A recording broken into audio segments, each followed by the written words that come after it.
recording. Okay. So, hello and welcome to the first Evoke Changes podcast. Our special guest today is Danielle DeLeon Patrick, and our topic for today is going to be emotional resilience. So, one of the reasons why I wanted to bring my beautiful wife on here to talk about emotional resilience is because I feel like she epitomizes this topic quite well. So, tell us all about where your emotional resilience came from. Well, I I don't have that answer, unfortunately.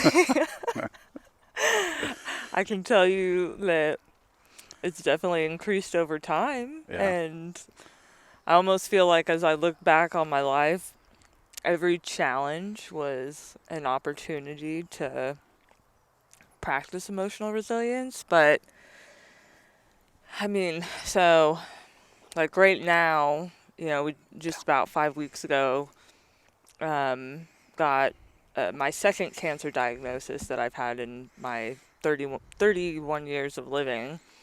And when you have cancer the first time, of course, I had cancer at 15 and a half, stage 4 non-Hodgkin's lymphoma.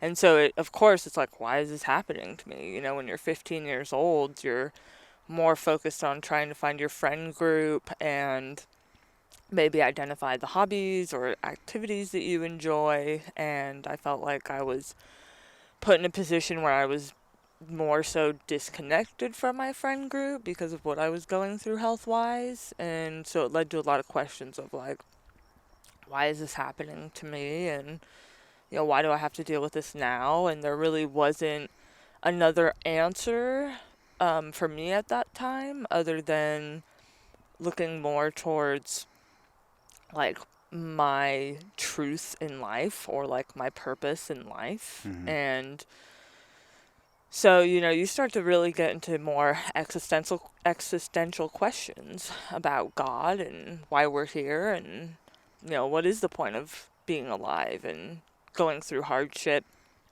Of course, like hindsight 2020, I grew up with a pretty poor diet, like super high in sugar, a lot of processed foods, a lot of Taco Bell. Ugh. And then going through a really emotionally difficult experience right before I was diagnosed with cancer. So, like 2 years before, my parents got into a custody battle, which put me in a children's shelter for a couple of weeks and then a foster home for almost a year. And then being like disconnected from my family, my mom, stepdad, and I have 3 younger siblings, feeling that like disconnection from them was really, really difficult. But at the time, I didn't have the emotional resilience to manage that. And Mm-hmm. so instead, it was, I didn't trust people. I very much hardened myself to the world and didn't process a lot of that stuff in a healthful way. Um, but that was when I was introduced to therapy as well. And so that's when this idea came up of like, oh, I guess you should talk about this kind of stuff. I guess you should maybe bring a voice to what you're going through. And that was a new idea to me at the time. So then, again, fast forward, going into having cancer, it's like, wow, why did I go through this? And, I remember going into the treatment room, the infusion room with one of my chemotherapy sessions, and there was a lady there who was on her like third or fourth round of ovarian cancer, Mm-hmm. and she was just defeated. Like, you could just tell. I mean, anyone who's dealt with cancer 4 times, I'm sure, can relate that it's like, wow, I'm never gonna get out of this, Yeah. But for me, it was like, okay, I have a choice here. I can be in that position and feel defeated because that was how I was feeling at first, and or what can I take from this? And the only answer for me at the time was that everything happens for a reason. Mm-hmm. And I didn't know what that reason is. There's still things in my life I don't know what the reason for various incidences are, but I really clung to that idea of everything happening for a reason. And really having the faith in that idea that trial is worthwhile, that hardship is going to pay off in some way. Mm. It was really that like perspective tweak that I feel was a catalyst for me to manage a lot of other hardship that came up after that incident. And we've had a lot of conversations about perception, right? I mean, do you feel like changing that perception from taking it from almost like a victim place in regards to why is this happening to me, in regards to what is it that I can take from this or what I can learn from it? I think that's a huge one. I mean, of course, the main thing coming to my mind is Viktor Frankl quotes. Mm-hmm. Viktor Frankl is a Holocaust survivor and Austrian psychiatrist, and he has a very well-known book called Man's Search for Meaning. Yep. And he has just some of my favorite quotes ever. But essentially, he points out that we constantly are asking life, like, why am I going through this? What is this for? Yet we need to recognize that it is life that's asking us, that we're the ones that have the power to assign meaning to what we go through and what we experience. And I think that ties in to exactly what you're talking about with this idea of, victim mentality, which is more of, oh, I am subjected to these hardships and now I am defeated, I'm under the foot of life, Mm-hmm. or I'm stuck and pinned between a rock and a hard place, and that's just how life is. There's almost this acceptance of defeat that characterizes more of that victim mentality Mm-hmm. versus being in a space of maybe trying to challenge it or triumph over it. So now, with the second diagnosis, what do you feel like life is trying to teach you or tell you? For me, I feel like I have pushed more into like energy work. Okay. Like I feel like I have been, of course, more attentive, like on a baseline, far more attentive to my diet and very specifically like discipline and willpower. Mm-hmm. I feel like my first cancer diagnosis was this like, okay, yeah, I really managed eating candy and the processed foods, like, did take some big steps forward, but there was still a lot of areas in my life that I allowed myself to have wiggle room in Mm-hmm. and didn't have discipline in, which I wasn't really raised in a, very disciplined lifestyle. And so I feel like I've had to learn that lesson as an adult. Mm-hmm. But so I feel like that's like on a baseline. It's like, I've never had like major addictions or anything like that, but you can still not have willpower, not be disciplined, right, with your diet and your lifestyle, and it still can come back and bite you. Like, nothing is free. I feel like as I became an adult, it was like, oh, I can do whatever I want now. The truth is, though, like, life will come around, right? There's always a cause and effect to everything. Yeah. So I think that that's like been the main baseline takeaway for me is there are areas of my life that needed more discipline and that I needed to execute more willpower with. But I also feel like there's just something deeper, like considering both the cancers that I had were somewhat rare. Like Mm-hmm. the second diagnosis is far more rare and aggressive Mm-hmm. than my first one, but both were still like a surprise, not genetic, not related to family heritage or anything like that. And all they could tell me is, yeah, there's just this subset of people like you that, get this and we don't know why. Yeah. So, of course, I feel that there is something to be said about how the body manages emotions and trauma, Mm-hmm. which, we've talked also about that book, Body Keeps the Score, and Yep. Dr. Vanderkolk. And, I know you have a lot of insight on those ideas as far as how body holds trauma, and also knowing that if that trauma isn't processed effectively, Mm-hmm. it can have adverse effects.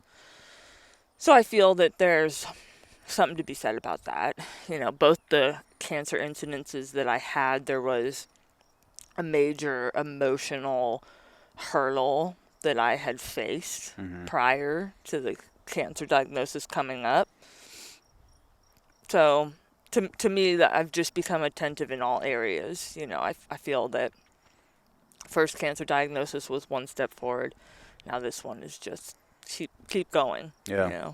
And that's in the beginning, when you first got the second diagnosis, I felt like we both went to that place in regards to why, right? Like, you feel like you're doing all the things right, right? Like eating somewhat okay, exercising, new mother, right? Like all these things adding up, like should point you in the direction of having a good, healthy life, right? And then this comes up, and then it's like, this isn't fair, right? Like, why is she having to deal with this? And of course, me being on the outside, yeah, it's out of my control, right? And having to work through that, in that feeling of helplessness, and then recognizing, yeah, this is one of those things that I have to execute all the emotional tools that I've learned and implement all this stuff. And, I get a lot of people asking me how you're doing, right? And my response is usually a lot better than most people probably would be handling it. Like I do see, you know, yeah, like your level of emotional intelligence and grace through this whole situation has been amazing. Appreciate that. Like your flexibility with being able to recognize like some of this stuff, it is out of your control, and we just have to go through it. And so, no, I appreciate seeing that. So when those intense emotions come up for you, what is the things that you use that are helpful to be able to manage those things? Well, I feel like you brought up a good point and question just a couple minutes ago about the value of perspective, and I feel like initially, when I was facing those heavier, more overwhelming emotions, Yep. there was kind of two components to managing that. The first one was perception, and Yeah. how am I viewing this problem that is now in my life? So an example is I felt a lot of shame. Yeah. I felt like, what could I have done more, right? What did I not do Yep. to bring this into my life? And so of course there was a lot of feeling of shame and defeat over that part. And then as I kind of changed like my perspective, I read a book called Anatomy of Spirit by Carolyn Mist, and she talked about how we have this idea in our culture that we eat the right food, we do all the right therapy, we say the right things, we meet the right people, and we're these healthy gurus, so to say, in which there's this idea that we will then never face a health problem, or we Mm-hmm. will never face a hardship, Yep. right? We will like hit mastery of life and all will be well. And that's just not how life works, unfortunately. And so her point was that sometimes we deal with these hardships simply to, have endurance of character, endurance of integrity. And I really resonated with that because I was feeling such a deep challenge with maintaining like that emotional strength Mm-hmm. through it. So I was like, okay, this is a test on my endurance and stamina for maintaining a positive attitude, maintaining a positive mentality. So that was a big, like, helpful shift for me, to also help manage that shame of like recognizing, you know, sometimes there are things we can control and it's our job to take accountability and manage those things. Yeah. There are also things that sometimes we might not be able to control. And once you're in it, right? Once you're in the cancer diagnosis, or once you're in the chronic health problem, or, back spasm or whatever, you gotta just tread forward, Yeah. right? You can't be asking yourself, what did I do wrong? What could I have done better? It's just about stepping forward at that point. I think you can at first, right? But I think that what you're talking about is that difference between, consciousness and perspective, Yeah. right? Like the conscious part is being able to recognize, like, okay, like I'm here, right? And like, what am I going to do with it, Yeah. right? And a lot of people, they don't get past that contemplative place, right? And go into an action phase where they're willing to actually do something, different with it. I see a lot of times when people are stuck, they go back and forth between that, right? And they never really get to a maintenance place, right? I'm thinking about, because you said back spasms, like my whole my whole adventure with that. So people that don't know the backstory behind it, how Danielle and I met was she was my yoga instructor, and I was getting ready to go to Thailand, and I was having really bad back spasms. My back had gone out, and I was going to be kickboxing for, I think it was like 12 days or something like that. And so I went to go see her to get the answer, right? I needed the answer. I needed to fix this. And she told me, well, put your legs up on the wall. Do that every day. And I was like, this is dumb. Like, I need something real. I need the thing that's going to fix it. And so for the longest time, like, I resisted it and didn't really do it. And then fast forward years later, we're married, and I start putting my legs up on the wall. And now, anytime people have back problems, that's the first thing that I recommend. Is put your legs up on the wall every single day. And it's helped me tremendously. I don't know how long it's been since my back has gone completely out, but it was something that was pretty consistent. But yeah, I mean, I think kind of the reason why I was going off on that tangent is because I would go back and forth between this place in regards to, maintenance for very short periods of times. And as soon as it was feeling better, out the window, Right.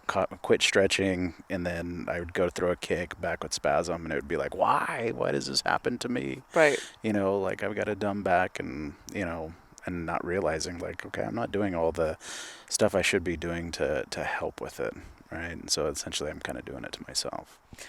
And I mean, when you really think about what's going on with the body, it's amazing. Like how much our body can deal with, Yes. right? How many hits it can take, like how much strain it can temporarily fend off, and you have no idea like what it's dealing with.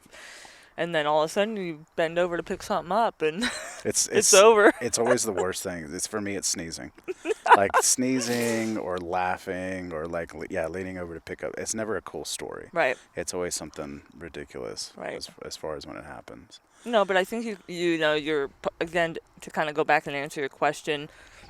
You said, what are those tools to Yeah. maintain emotional resilience? And the first thing I brought up was perspective. Hmm. And I think the second thing is kind of what you're talking about. There's these applicable tools, Yeah. right, that we can find that works best for us. There's tons of potential tools you could use. And then as we find what really helps us on an individual level, then we can start to practice those more. For me, I'm naturally a pretty introspective person. And so it's really helpful for me to just observe those emotions that are coming up, name them, identify them, at least attempt to identify them from a more objective place rather than labeling them good or bad. Hmm. And I feel like that that's a big part of it as well for me. The emotional resilience is in order to not become so overwhelmed by the emotions. Yeah. Recognize these are temporary emotions, temporary feelings, but they are trying to communicate something to me. So, what am I feeling? What's going on? Where's this kind of stemming from? What is the belief system behind these emotions that I might be feeling? Hmm.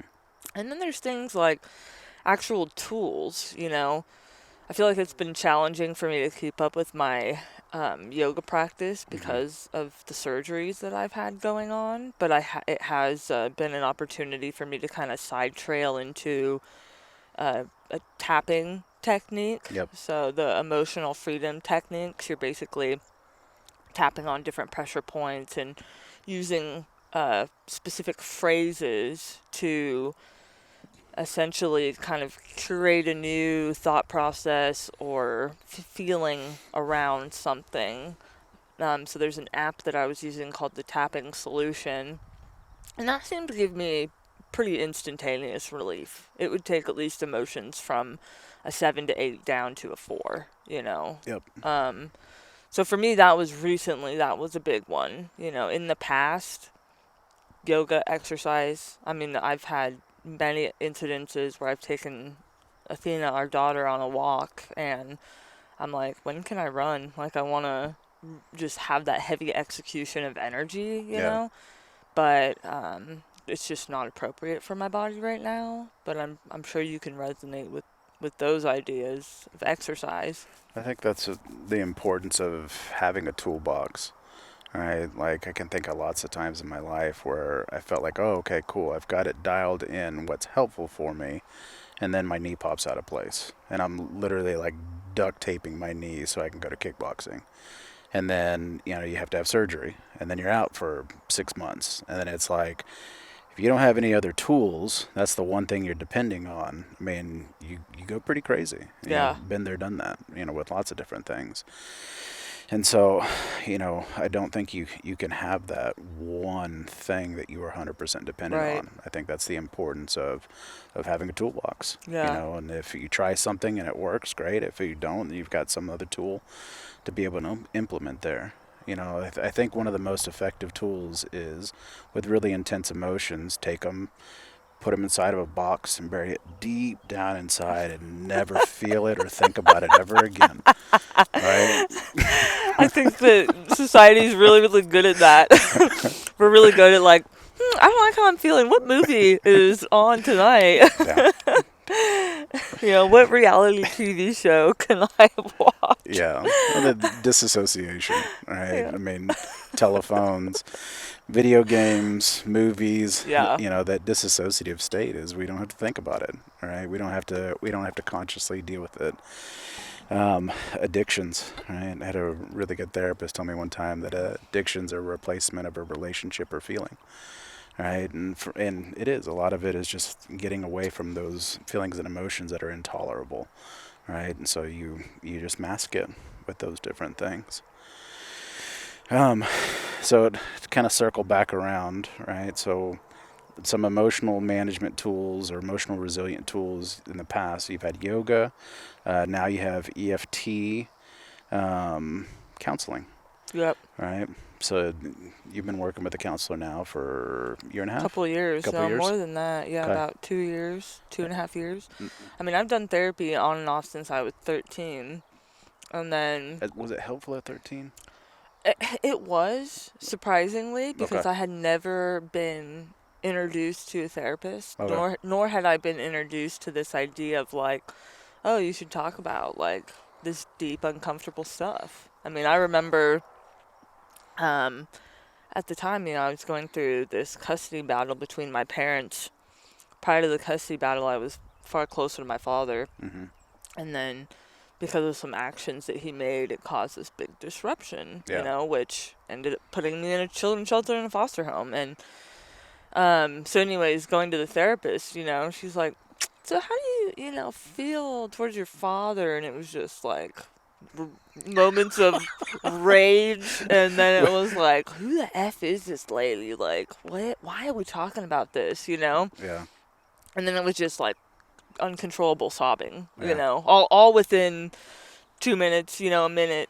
But that was probably the first experience I had where it was like, whoa, okay, I guess that there's some stuff that I'm not conscious of, right? Yeah. Or not aware of that's going on that I'm not paying attention to. So I remember having that feeling of like, whoa, kind of, where did this stuff come from? But then acknowledging like, yeah, she validated a lot of the hardship I was going through, and it was like, okay, yeah, this is a tough situation, like I don't have to be so hard on myself. I used to have a lot of that rigidity and a lot of judgment in my self-talk. Mm-hmm. And so that was kind of the beginning of opening up another opportunity. And then it also gave me communication skills. That was the big first one. I mean, I was so mad at my dad. I remember I would just sit and like cuss him out. Mhm. like crazy, yelling at him. I mean, he got to a point where he was telling me I was brainwashed and all this kind of stuff. And when you're 13, you tell a 13-year-old, your opinion isn't your opinion, right? And It they're first usually, developing their yeah, opinion. it usually goes really well. Yeah. Because when you're 13, then more than ever do you feel you have an opinion. But, so yeah, I just remember getting so livid and cussing at him and hoping that he would send me off to my mom. Like, that was the goal, Mm. basically, for me. But the therapist helped me establish healthier communication tools Mhm. and communication patterns. So that was a pretty big takeaway at the time. And then, um, I ended up having to see one when I first was back reunited with my family. And, but I remember it dropped off, and then I went through all the cancer stuff, and it kind of dropped off. And then it picked back up a couple years after that. And I specifically went to a positive change coach, a Mhm. lady who specialized in hypnosis and neurolinguistic programming. And at that point, it was interesting because there was, looking back on it, I recognize there was more cognitive behavioral therapy style Yeah. discussions at play with her. But she really gave me tangible tools. She's the one that taught me about the tapping initially. She would do these, um, when I had a lot of indecision at the time. And so she had these pieces of paper that she'd put out in front of me. Mhm. One said best friend, sibling or family, and then self. And she's like, now stand in front of each paper, and what would each of those people say to you in your situation? And so it just was a practice that kind of helped me broaden my perspective, of maybe how our perspective changes when you try to give someone else advice versus when you're trying to make decisions for yourself. You can kind of step out of your own emotional hiccups and hitches. So, anyways, that's just an example. I felt like I had more tangible tools. So therapy was more than just laying down on the couch and talking about Yeah. whatever popped up. Yep. Okay. And then it wasn't until um, 2017 or so that I got pretty heavy into hiking, Mhm. specifically hiking in Glacier National Park, like racking dozens of miles out, Yeah. every season. And one of the main people I would go with is my grandfather, Grandpa Dan, Hiker Dan. Hiker Dan, who you'll probably hear on the podcast at Hike, some point. Hiker Dan, Diver Dan. Yeah, Dangerous Dan. Yeah. And he's a very biblical, godly man. And so we would always have these, very deep, enriching Yeah. conversations. And we'd be out in nature. And I mean, he out hikes me any day of the week. I mean, his pace is phenomenal Yep. for his age. But For a human period. yeah. For age, nothing. Yeah. I can't keep It's up pretty with them. incredible. Yeah. So that was kind of another. I mean, that in itself had its own therapeutic Yeah. element, which you can speak very well to. Hmm. And Nature is a form of therapy. yeah, Yeah. yep, Absolutely. There's a lot of research on it. yeah, Or actually, maybe there's not a lot of research, but there is research on it. more and more, Yeah. more and more. I remember being in graduate school and reading about a study that it showed people were given a picture of either like a city landscape or a picture of like nature, and they would always spend more time looking at the picture of nature. Right? There's something that's innate in us that we're born with that is naturally attracts us to those things. And so, yeah, I mean, in the work that I've done, I've just seen the magic of being able to get somebody out of that element. Getting people out of the office and taking a walk with them, or fly fishing, or hunting or hiking or whatever it is. All those different activities that we offer as a form of therapy, that I see are so beneficial for people. Not everybody can get what they need in the office. Well, and not only, I love how you talked about how there's just something innate in us, almost primal, that's Hmm. pulling us to nature. Um, But it would be great to hear, what you have to share about even what our brain does when we get active.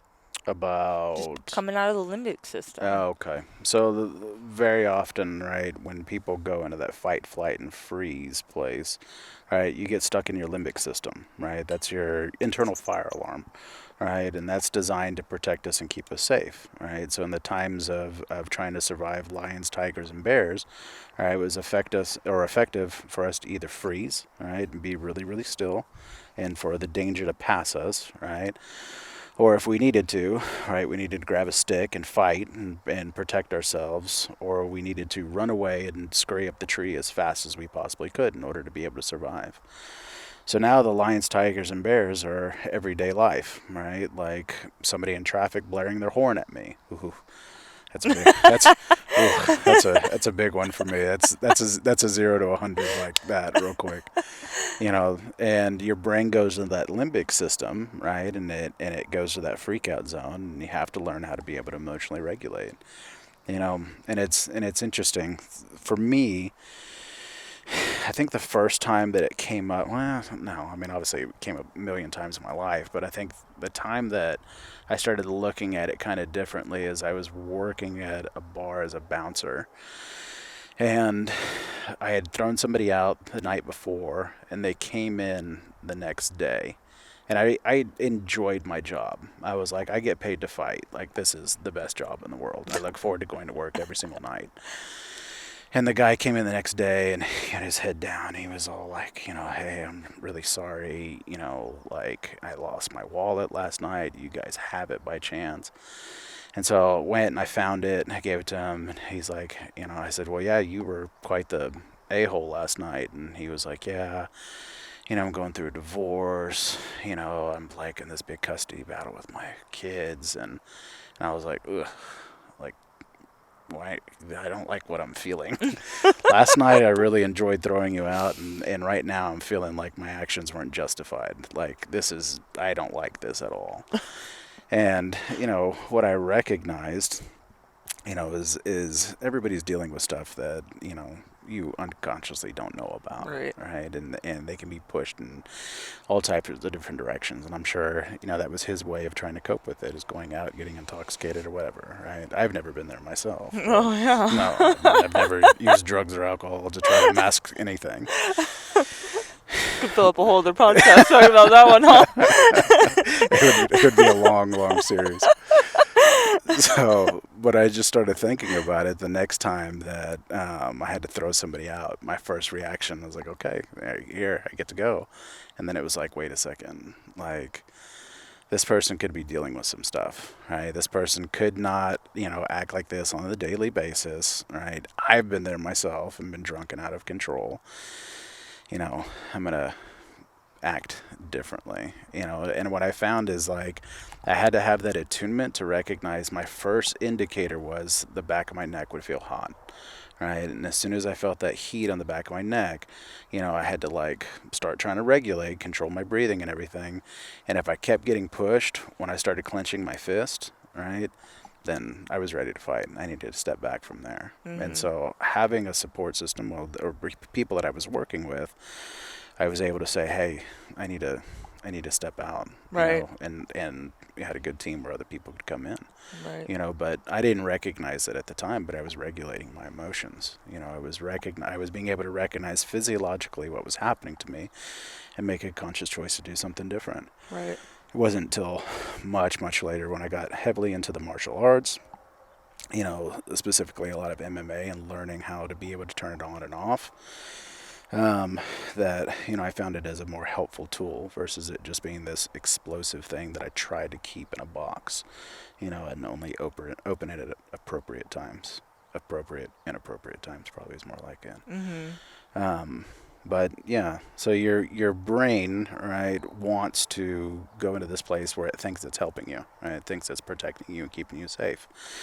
But as humans, I think we have, or we should have, that consciousness to be able to recognize, like, is this a lions, tigers, and bears situation, right? Or is this a situation where I need to take a break, regulate my emotions, come back and try to process it in a different way?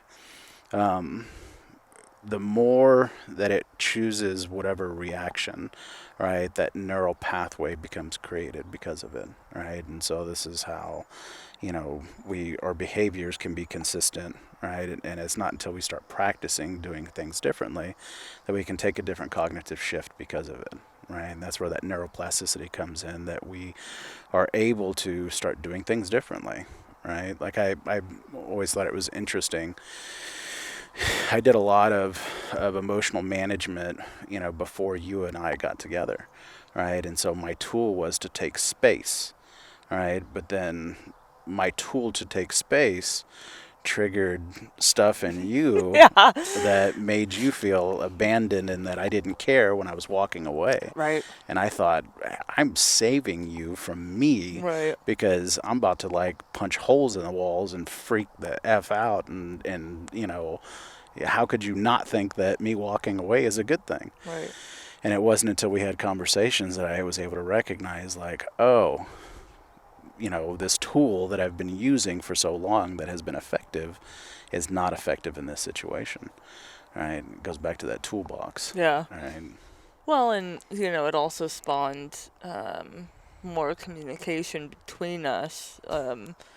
About how I remember, you'd have a long day at work and withdraw, Yeah. right? And I would personalize Yeah. that greatly. And it wasn't until after we had a couple conversations where you were like, I just need this time to decompress. It's not you. I just need a little bit of space. And with that, I was able to kind of trust you were going to come around. Yeah. So it kind of created the security of, okay, this isn't anything personal. He'll open back up. He'll come back around. And so now, it's just seamless in the sense that, you get done with a long day and I might do a quick check-in with you and ask what you need, and then, we might spend time decompressing or getting dinner ready or whatever, and then a couple hours later even, we'll finally catch up and talk and just touch base about our days. And so, I'll update you on Athena and stuff. Yeah. But I think that communication, and being us both having that self-awareness to recognize, hey, this is what I need right now, and then being able to respect that for one another, is a big deal. I don't think in a relationship it's challenging in certain ways because if we don't, as individuals, have the self-reflection, right, it can easily turn into, I need you to do this to make me feel secure. Or you made me mad. Right. Yes. Why are you smiling? Oh, because we've had that conversation. You can get caught up in that, right? Versus, I'm feeling this way. Here are the things that I need right now. I need space. We need to come up with a new game plan for how we're going to communicate because something triggered me, or whatever comes up. You have to be reflective and accountable enough to identify, okay, what is something that I need to change here, or what is something we can collaborate on to make this a little bit easier and seamless. You brought up an interesting concept just a moment ago about neuroplasticity and ability to change. But I think it's really important to point out also how when we have those neural pathways, I mean, it's like ruts in a road. It becomes more quick to respond in that way for our brains. And it can be hard to shift, right? Because there's that rut in the road. Like, your brain and body is just on that track. And so even with our relationship, it's not like, we have something come up and then instantaneously it's changed. But we are able to have those conversations, and there is these little incremental shifts, that you can kind of see over time. And I think that that's important. That's the most important. Well, we've talked about it before that, our relationship healed us a lot in both different ways. For me, I learned what emotional safety really was and healthy communication. how to be vulnerable, the importance of being able to express my emotions through communication, not just actions, right? I mean, all those things, come up. I mean, but it's, yeah, you're ingrained somewhat to handle things in certain ways, and it's hard to step out of those patterns, right? I think probably one of the most useful tools, and you do it beautifully. I don't do it as well. Is when you have a disagreement with somebody and you take space, try to think about what potentially is upsetting the other person versus like what's going on for yourself, right? And it creates that empathy, and I think it pulls you out of the limbic system, Yeah. right? Where very often, like, you're trying to create this court case to come back to argue with, right? Let me tell you all the reasons why you're not justified to feel what it is that you're feeling, right? Let me tell you why I have the right to be as angry as I am, right? But when you're trying to have, a discussion and find agreements versus, just combativeness, it takes the relationship in a very different place. I think it was Jordan Peterson that was talking about it, where he said, and I'm probably going to not say the quote correctly. If you are trying to win an argument in a relationship, then you're calling the other person a loser, right? And nobody wants to be stuck in a house with somebody that's a loser, right? And that was big because I always want to win because I'm a winner.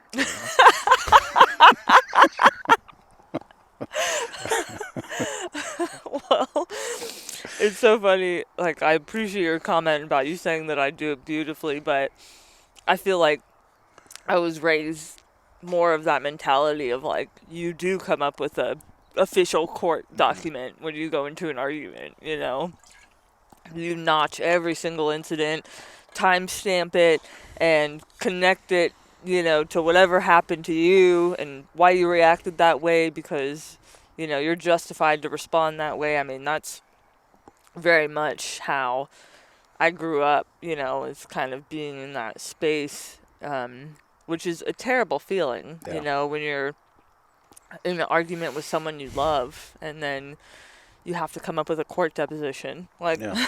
that's absolutely overwhelming, and you feel a lot of that disconnectivity within. But I think that it's just been so pivotal for us to kind of find that softness within our relationship. I think that's one of the biggest things that I've seen in myself. Yeah. Is a lot more softness of, this is someone I trust. Yeah. He's not trying to tear me down or threaten me or take advantage of me.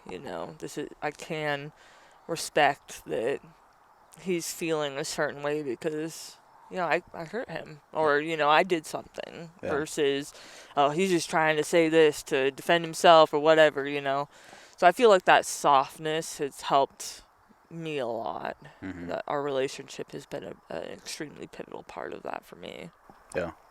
I agree. I think I came in with some pretty heavy relationship traumas, and I went to therapy for it. I did EMDR, which ended up being extremely helpful. That was, yeah, there was stuff that was coming up in our relationship that I don't think necessarily had to do anything with you. I think it was previous traumas that were surfacing, and being able to process them through the EMDR, I think was really helpful for me. So yeah, I mean, once again, different tool for the toolbox. Yeah. So yeah, I mean, EMDR, for people that don't know what it is, eye movement desensitization reprocessing, right? So your brain has two hemispheres, right? Your left side, your right side.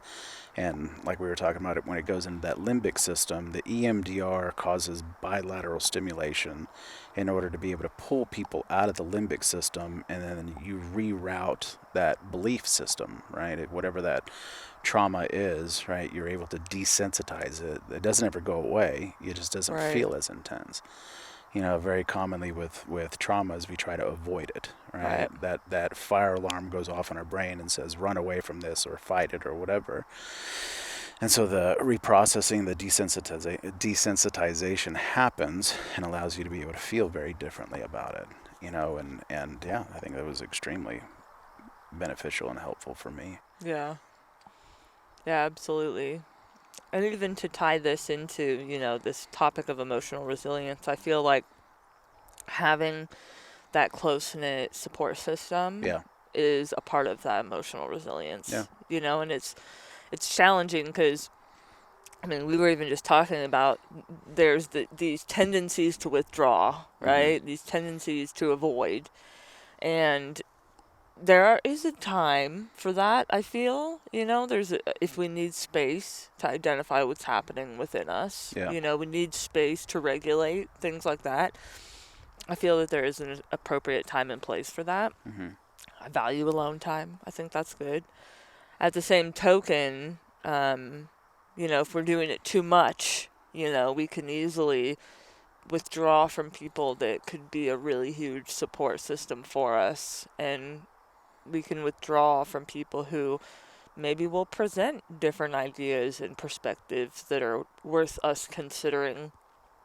I think that that's really important, especially in today's day and age where you can curate any opinion that you hear, Mm-hmm. right? You can decide what kind of opinions you're subjected to. And, there's two sides to that, I'd say, right? You want to be mindful of what you're surrounding yourself with, of course, and be intentional about it. At the same token, if you're just like constantly putting yourself in this comfort zone of, I'm only going to listen to people who resonate with what I believe. Echo chamber. Yeah. Yeah. I think that there's big problems in that. Yeah. Big problems.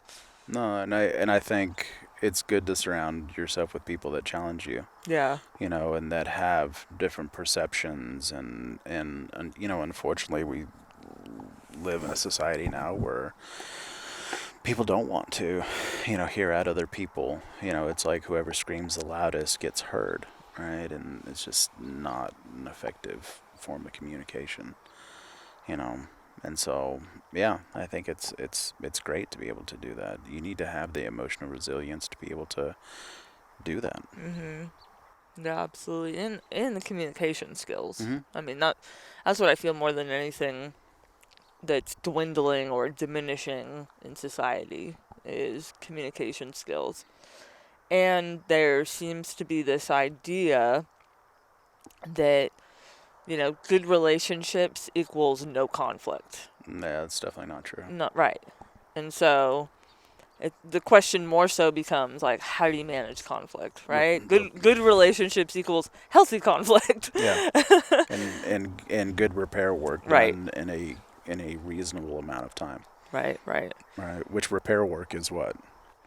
Being able to come back, turn towards each other, and you'd come up with a better definition because you're trained in this kind of stuff. But it's exactly that. Yeah.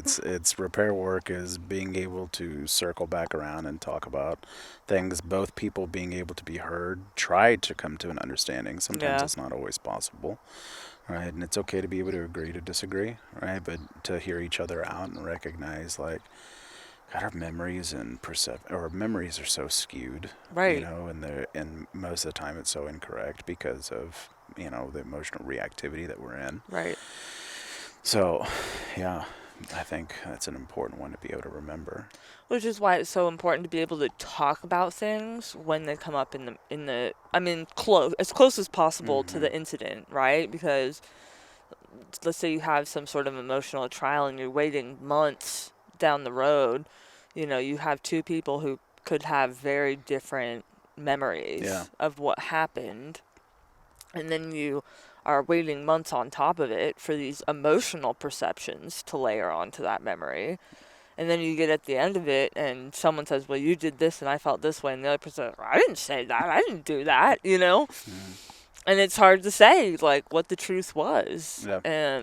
But if you can get it close to that incident, it's a little bit easier to say, well, I don't remember saying that, but regardless, that wasn't my intention. And, I'm really sorry that I hurt you by saying that. And, I think my perception is, for in our relationship, there's been moments where it's like, well, that wasn't mine. There's two ways, right? It can go, well, that wasn't my intention. Mm-hmm. I didn't do that. What you're feeling is invalid because that wasn't my intention. Yep. And our relationship has kind of gone from that to, well, that wasn't my intention. Like, I don't want to hurt you, and I'm sorry that I hurt you. Right? Those are to me, Mm-hmm. that's two very different things. Right? It's different when someone says, well, that wasn't my intention, so you shouldn't be feeling what you're feeling because that wasn't what I meant to say. Yep.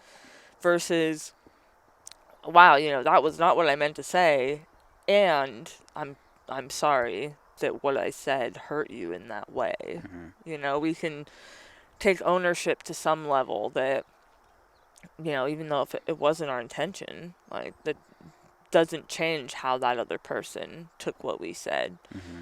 And I think that this is why it's so important to be pretty mindful of who your inner circle is. Yeah. So you can have that security in that feedback, right? There are people out there that don't have great intentions Mm-hmm. and that will try to manipulate, right?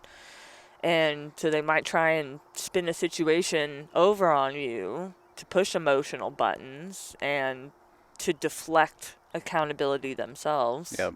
Right? So it can become a challenging, sticky situation at times if you're not in the healthiest of relationships. But if you can establish that healthier communication, then it becomes a little bit easier to acknowledge, okay, I didn't intend to mean that, but my words that I said hurt this person.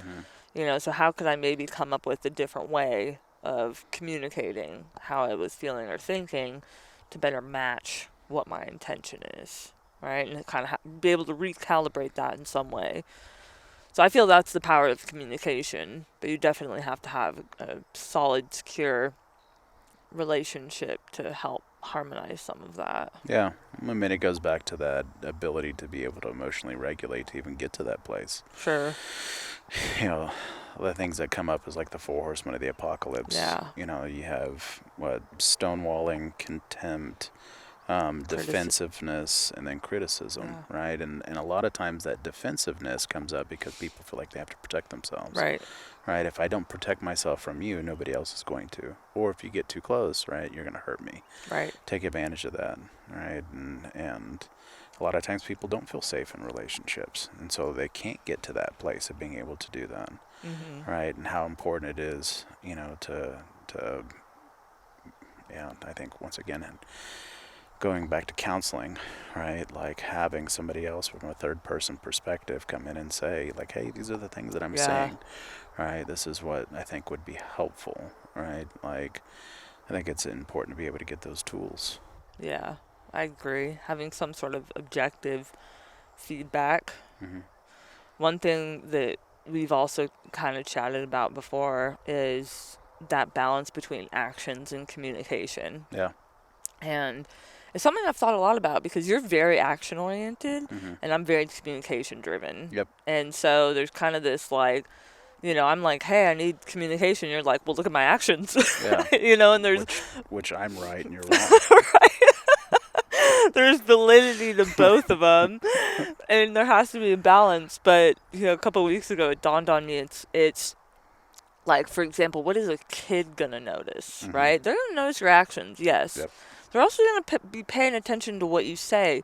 But what's gonna stand out the most is how much do your actions and your communication harmonize with one another. They match up. How consistent are they with one another? I mean, if there's this discrepancy happening Mm-hmm. for whatever reason, I mean, there's going to be less respect. Yeah. There's going to be a lot less trust, right? A little more insecurity on if you really mean what you mean. And so I think that that's been a big thing that has stood out in our relationship as well. It's like, yes, communication is big, actions are big, both are very valuable, and how can we harmonize those things, right? If we say we're going to do something, we're going to do, do it. And Mhm. if there's a problem with doing it, then let's talk about what hiccups come up, you Yeah. know? That's been helpful in creating security in our relationship, for me, at Yeah. least, for sure. Yeah, seeing those things match up, definitely that makes sense. It goes back to that stonewalling, right? Like if the emotional expression doesn't match up with what somebody's feeling, feel confused, right? They don't know how to take it, right? That's why, you know, like my facial expression can be pretty flat a lot of times, right? Yeah, And so I'm not easy to read, and sometimes that's come up in our relationship where it's like you felt like I'm mad at you because I right. come out of work or whatever and I'm just flat. Yeah, So being able to communicate that and, have you understand like, hey, no, it's just been a lot, I got a lot on my mind, and it relieves some of that tension. yeah, absolutely. So, yeah, I mean, I think some of the takeaways from our conversation right now have been, there's not one magic tool. There's not one magic thing as our daughter's Yeah, waking up, and she's it's up. time to wrap this up.